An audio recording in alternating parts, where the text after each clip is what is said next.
Imagine waking up tomorrow with a bank account containing $1 billion. Sounds like a dream, right? Now imagine something else. You wake up with $0, but your body never gets tired, your mind never loses focus, your motivation never disappears. Every morning you wake up feeling like the best version of yourself. That might sound small next to $1 billion. It isn't. Your brain alone burns around 20% of your body's total energy, despite being only about 2% of your body weight. Focus has always been one of the most expensive things a human can produce. Here's the experiment. Person B gets the $1 billion.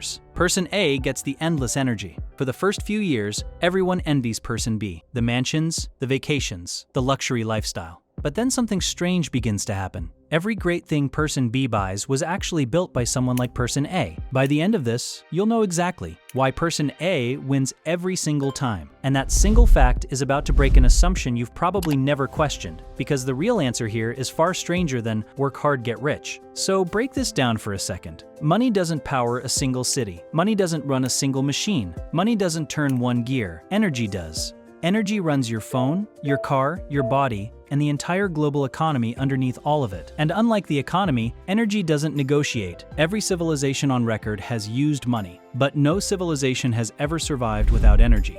Money is a social agreement, energy is a physical constraint. When the agreement breaks, a market crashes. When the constraint breaks, a civilization collapses. This isn't philosophy, it's physics. In 1971, a Romanian-American economist named Nicholas Georgescu-Roegen published a book that economics professors still argue about today. He made a claim almost nobody wanted to hear. Every economy obeys the same second law of thermodynamics that governs stars burning out and ice melting in your hand. Money, he said, was never real wealth. It was a symbol. The real wealth was usable energy, and usable energy only flows one way. Decades later, the scientist Vaclav Smil spent his career studying how energy shaped 10,000 years of human history. His conclusion was just as blunt. Treating energy and economics as two separate subjects, he argued, is a mistake. Every economic act is really just energy changing from one form into another. Money is simply the receipt. So what does that receipt actually buy you? Here's the first rule that governs your wallet, whether you've ever heard of it or not. It's called the first law of thermodynamics. Energy cannot be created. It cannot be destroyed. It only changes form. A government can print as many trillion-dollar bills as it wants.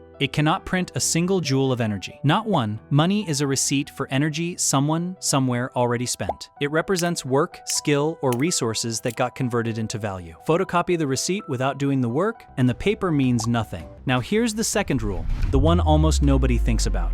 It's called the second law of thermodynamics, and it says one thing: left alone, everything drifts from order into disorder. Scientists call that drift entropy. You don't need the word to feel it. A clean room gets messy on its own. A company without leadership quietly falls apart. Cities, factories, even AI servers all decay the moment energy input stops. People love the idea of passive income, money that arrives while you sleep. Physics has a less flattering name for it: rented order. And the universe always collects its rent.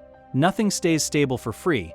What looks passive from the outside is just energy being spent somewhere you're not watching. This is also why economies can fail even while the money is still sitting right there. Look at history. Ancient Rome kept its currency in circulation for centuries, even as the silver inside each coin quietly shrank, and the empire's farms and trade routes produced less and less to back it. The coins were still real, the energy behind them wasn't. Banks stay open. Salaries still get paid in numbers on a screen, and the system still falls apart underneath it. Why? Because stability was never about how much money was circulating. It was about how much real energy was available to back it up. When that gap grows too wide, you get inflation. You get bubbles. You get crashes. None of this is political. It's arithmetic. Resources are finite.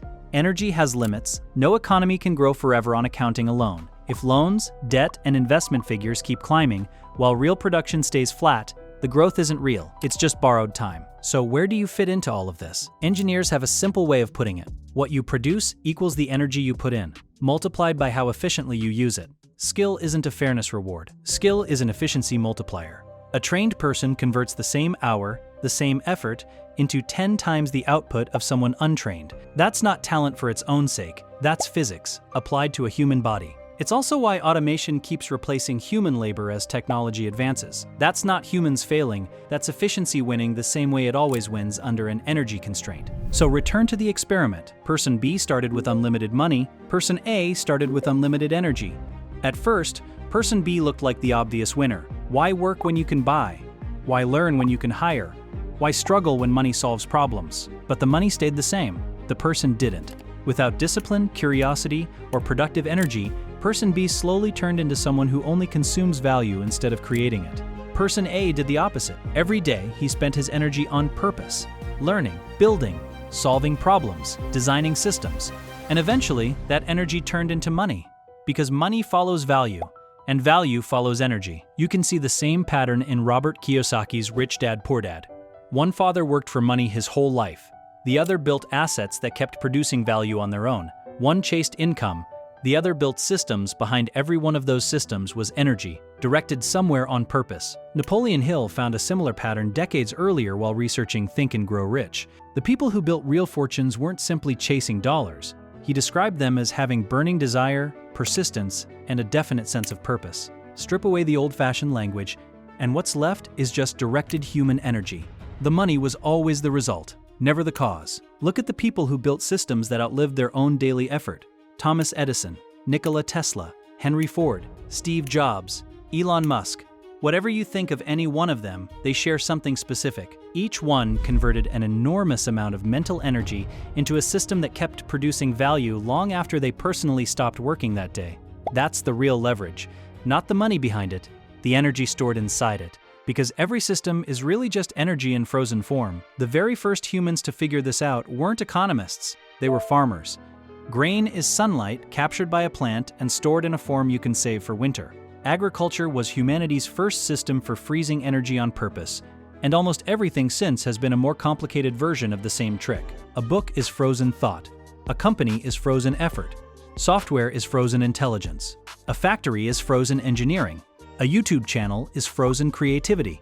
Even an investment portfolio is just past work, stored and waiting. Every form of wealth you've ever seen is energy, captured in a shape that happens to be useful. And that's exactly why Person A eventually outpaces Person B. Person B inherited money. Person A learned how to make it. One man possessed wealth, the other understood where wealth actually comes from. In the long run, understanding the source is far more powerful than simply holding the result. One man inherited a river, the other discovered a spring. And when the river dried up, because rivers always do eventually, only one of them knew exactly where to find more water.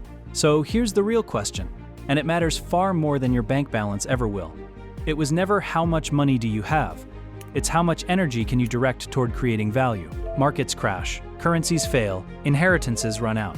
But someone who knows how to turn energy into value can rebuild everything, again and again. So imagine waking up tomorrow with $0 in your account.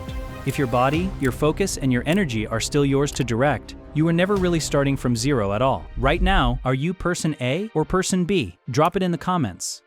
If questions like this keep you awake at night, you're in the right place. Subscribe, and let's figure out how reality actually works.